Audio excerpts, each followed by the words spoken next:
안녕하세요, 안재욱입니다. 지난 시간에 기업의 본질에 대해서 설명하였습니다. 기업이나 기업과의 운명을 결정하는 것이 있죠. 그것이 무엇이죠? 바로 이윤과 손실입니다. 이윤을 보는 기업이나 기업가는 존속하는 반면 손실을 보는 기업이나 기업가는 오래 존속할 수 없죠. 오늘은 이 이윤과 손실에 대해서 설명하겠습니다. 이윤과 손실이 별거냐? 수입에서 비용을 뺀 것이 플러스면 이윤이고 마이너스면 손실인데 무엇 때문에 그것을 구구절절히 설명할 필요가 있느냐고 생각하는 사람들이 있을 것입니다. 그러나 이윤과 손실은 그렇게 간단하지 않습니다. 이윤과 손실은 간단한 수식의 문제가 아니라는 것입니다. 기업과 이윤은 전적으로 소비자에게 달려 있습니다. 소비자가 원하는 제품을 생산한 기업은 이윤을 보는 것이고 그렇지 않은 기업은 손실을 보게 됩니다. 다시 말하면 소비자들이 원하는 제품을 가장 저렴하고 최선의 방법으로 생산하는 기업이 이윤을 얻고 그렇지 않은 기업은 손실을 볼 뿐만 아니라 결국에는 시장에서 퇴출되게 됩니다. 그렇다면 이윤은 무엇이고 그것이 왜 생기는지를 볼까요? 이윤은 개인이나 기업이 위험한 사업에 투자한 대가입니다. 그런 의미에서 이윤은 위험에 대한 가격이라고 할 수 있죠. 이런 이유는 생산 요소의 대가로 지급하는 임금, 지대, 이자와는 그 성격이 다릅니다. 임금, 지대, 이자는 사전의 계약에 의해서 정해집니다. 그래서 이것은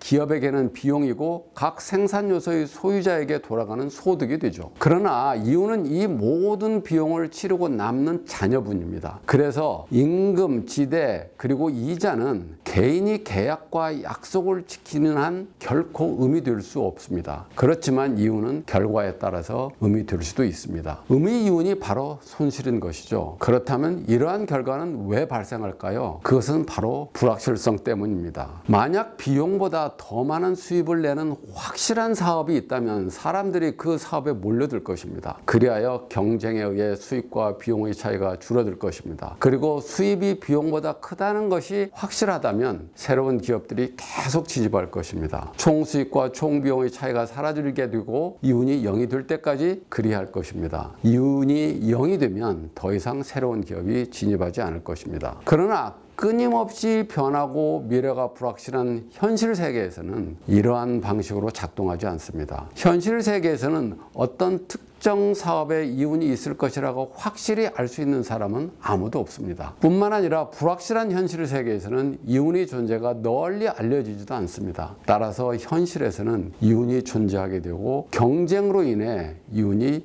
0으로까지 줄어들지 않죠. 그러한 이윤의 기회를 포착하는 사람이 바로 기업가입니다. 손실의 경우도 마찬가지입니다. 만약 손실을 입는다는 것을 안다면 사업을 시작할 사람은 아무도 없을 것입니다. 그것을 사전에 모르기 때문에 이윤을 바라고 기대하며 사업을 시작하는 것이죠. 그리고 나서 세상이 자신이 생각한 대로 돌아가지 않으면 사후에서야 의사결정과 취해진 행동이 잘못되었음이 드러나고 손실이 발생하는 것입니다. 물론 세상이 자신이 예측한 대로 돌아가면 그는 이윤을 얻는 것이죠. 제1강에서 우리가 살고 있는 세상은 확실성의 세계가 아닌 불확실성의 세계라고 했었던 것 기억하세요? 바로 그 현실의 불확성 때문에 이윤이 발생하는 것입니다. 현실에서 다른 사람들보다 미래를 더 정확하게 예측하여 그 예측에 따라 행동한 결과이고 현실의 불확실성을 성공적으로 떠맡는 데 대한 보상이 바로 이윤인 것입니다. 다시 말하면 이윤은 미래의 시장 조건들을 옳게 통찰하여 소비자들을 만족시키는 것에 대한 보상인 것입니다. 경제에서 이윤이 중요한 이유는 위험을 무릅쓴 기업과 자본가의 행위에 대한 보상이 없으면 경제가 성장하지 않고 사람들에게 필요한 것들이 제공되지 않으며 웰빙에 필요한 부가 창출되지 않기 때문입니다. 이윤은 기업과 자본가들을 위험 사업에 끌어들이고 혁신을 이루게 하는 요인이죠. 이윤이 없다면 기업과 자본가가 새로운 제품, 새로운 시장, 새로운 일자리를 창출하려고 하지 않습니다. 이윤은 투자와 고용을 창출하는 중요한 요인인 것입니다. 이윤을 노동자나 소비자로부터 부당하게 착취한 것이라는 생각은 아주 잘못된 것이죠. 다시 강조하면 이윤은 소비자에게 서비스를 잘 했다는 증거이고 손실은 실수를 저질렀다는